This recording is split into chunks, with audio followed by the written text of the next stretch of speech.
नमस्कार साथियों, मैं जय और आज हम हैं डिस्ट्रिक्ट पलवल के गांव सेसाई में और जहां पर स्थित है लक्ष्मी नारायण मंदिर। जहां पे सुना है कि यहां पे बहुत ही एक मतलब महिमा बहुत तगड़ी है यहाँ की और लोग श्रद्धालु यहां पर दिन पर दिन जुड़ते जा रहे हैं। और आज इस मंदिर की महिमा के बारे में जानेंगे हम यहाँ के स्थानीय निवासी धर्मवीर जी से। जय लक्ष्मी नारायण। जय लक्ष्मी नारायण। तो दादा, आज हम गांव में आए हैं और सबसे पहले हम आपसे ये जानेंगे कि इस गांव में जो मंदिर है यहाँ पे किस देवी देवता की पूजा होती है। यहाँ शेष की सैया पर शयन है नारायण भगवान, उसकी सेवा पूजा होती है यहाँ। और यहाँ पे उनका पूरा परिवार रहता है। उनका सह परिवार पूरे परिवार से है। तो जो यहाँ पे जो ये श्रद्धालु जुड़ रहे हैं, तो आस्था के पीछे का कारण क्या है? मतलब जो यहाँ पे लोग इतनी आस्था कैसे क्या है? इनकी आस्था ये है भगवान लक्ष्मी नारायण हर इंसान की मनोकामना पूर्ण करते हैं। तो अब तक इस मंदिर का इतिहास क्या रहा है?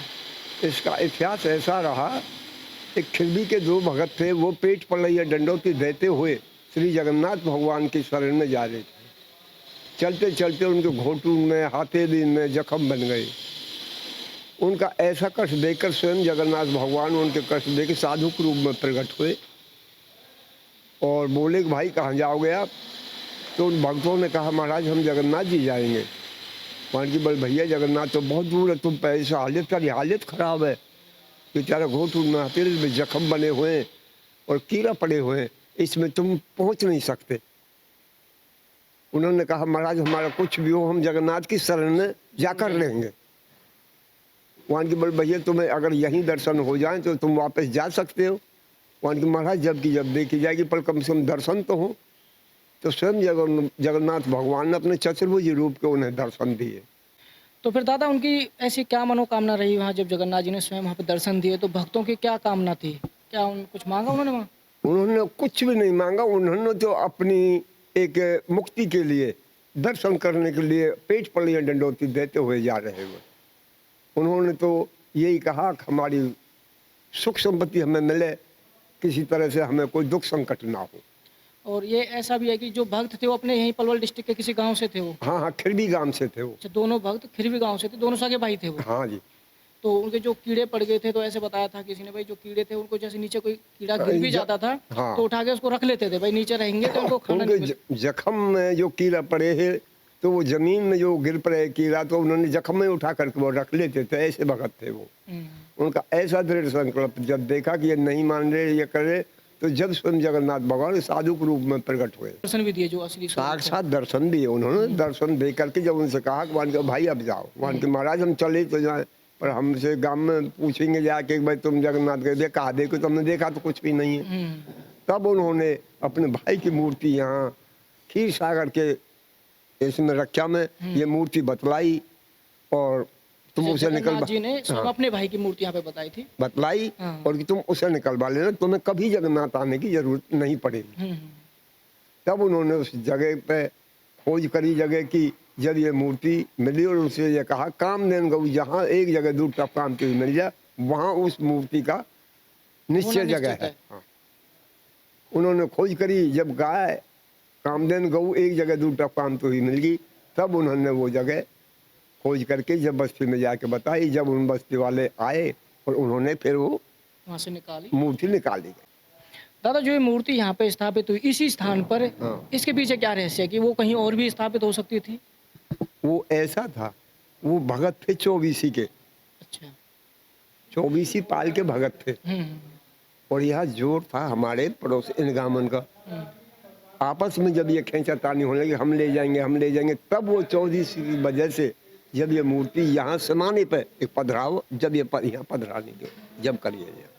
तो ऐसा भी बताया था भाई जैसे जो मूर्ति वहाँ से निकली थी उसको रथ में लेके आए थे। हाँ। तो भाई मतलब भगवान स्वयं बोले थे भाई जहाँ ये रथ अपने आप रुक जाएगा वहीं पे इसकी स्थापना हो जाएगी। भगवान नहीं बोले, कोई अन्य आदमी बोले। वो एक भाई तुम लड़ो मरो मत, ये जहाँ इसे अपना विश्राम करना है ये अपना आप रुकेंगे, वो अपना आप इस जगह पे आ रुके, यहाँ ला के वो पधरा।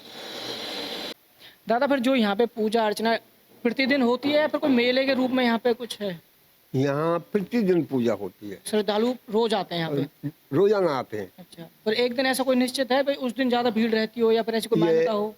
वो एकादशी के दिन यहाँ और भी ज़्यादा भीड़ होती है, दूर दूर के लोग आते जाते हैं। और साल के अंदर 2 मेले लगते हैं यहाँ, एक माह की एकादशी का, अच्छा। एक फागुन की एकादशी एकादशी का।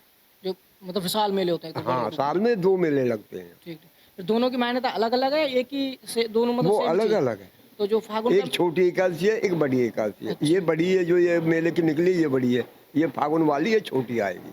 अब जो ये जो निकली है, अब यहाँ पे जो पूजा अर्चना का जो प्रक्रिया है मतलब वो दोनों पे सेम ही होती है पर कुछ उसमें भी अंतर है? नहीं, अंतर नहीं है कोई भी। बस मेले 2 हो गए हैं, एक छोटी मेले बड़ी 2 कैसे? हैं, हाँ।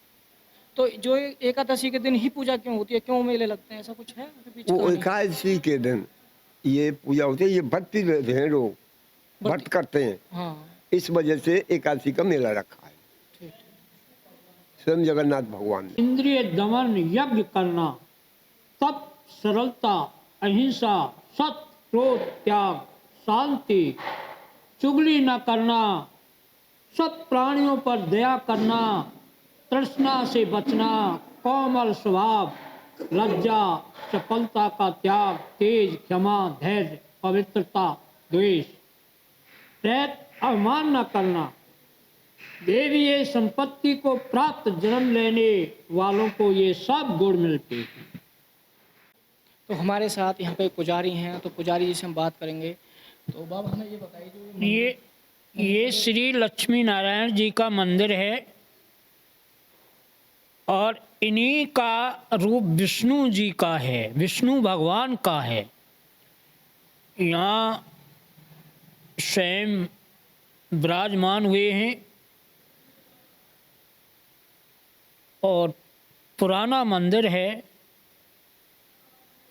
सामने क्षीर सागर है, उस क्षीर सागर में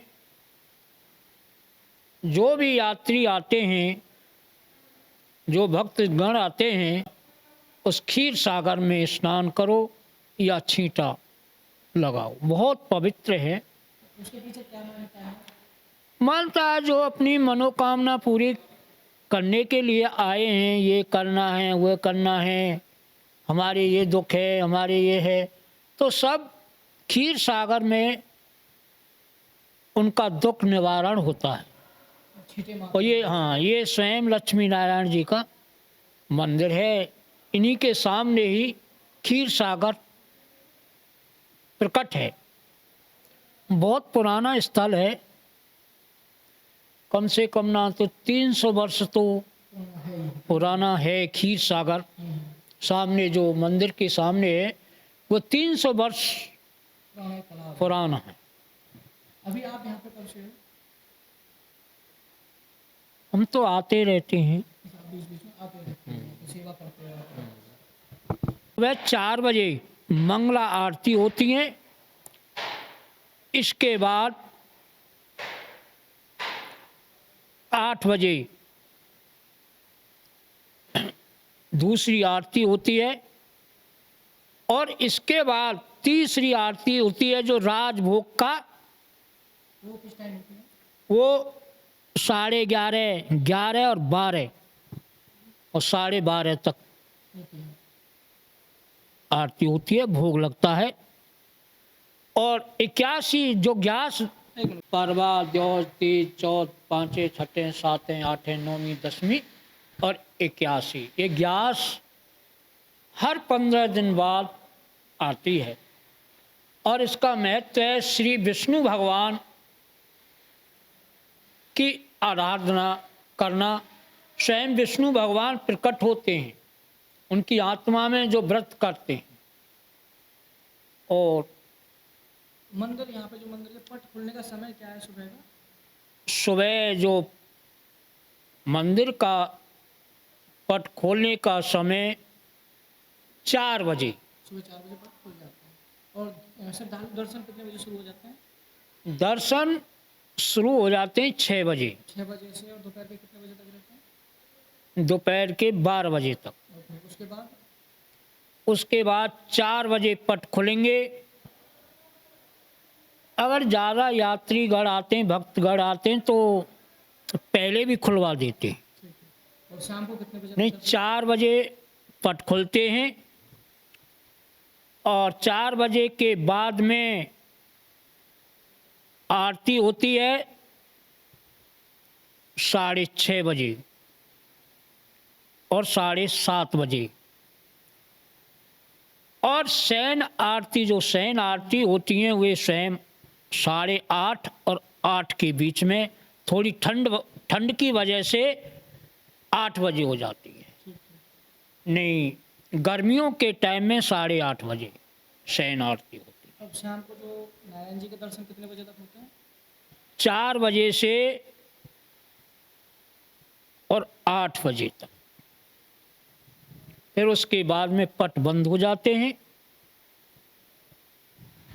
फिर मंदिर बंद हो जाता है जी। मंदिर का निर्माण कार्य चल रहा है, ये मतलब गांव के लोग मिलके करवा रहे हैं या फिर यहाँ पे जैसे दान आता है जो या फिर कोई इनमें- कमेटी है? हाँ, वही कमेटी जो यहाँ आता है दान, उसमें जो दान आता है और जो सब इकट्ठे होके कमेटी में करते हैं वो है। मतलब गांव से भी उगाई जाती है कुछ इधर उधर से? आज जो भी भक्तजन देते हैं दान दक्षिणा, उसी से यहाँ पे उसका उसी का निर्माण चलता रहता है। उसी से उनका काम चलता रहता है।